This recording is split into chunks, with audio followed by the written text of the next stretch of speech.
আমার সকালের টিফিন করা কমপ্লিট হয়ে গেছে। আমি টিফিন করে আমি রান্না করছিলাম।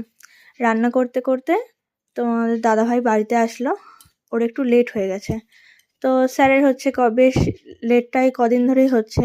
আর তার আবদার হচ্ছে যে তাকে এখন খাইয়ে দিতে হবে। তো যাই হোক, একটা মাত্র বর বলে কথা। তার এত ছোট একটা আবদার না রাখার কিছু নেই।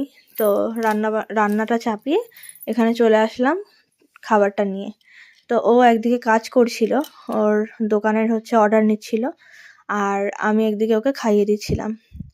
তো এই খাইয়ে না দিলে ওই অর্ডার নিতে বসে যেত আর ওখান থেকে উঠে সোজা বেরিয়ে যেত। সকালে টিফিন করা আর হতো না। তো সেই জন্যই ভাবলাম যে বেচারা না খেয়ে চলে যাবে, তো সেই জন্য একটু খাইয়েই দিই। যাই হোক, দেখো অল্প একটুই খেলো, পুরোটা কমপ্লিটও করলো না। তো যাই হোক, এখানে খাবারটা রেখে মুখটা একটু ধুয়ে দিলাম, দিয়ে এবারে জল দিলাম, জলটা খেলো, খেয়ে আর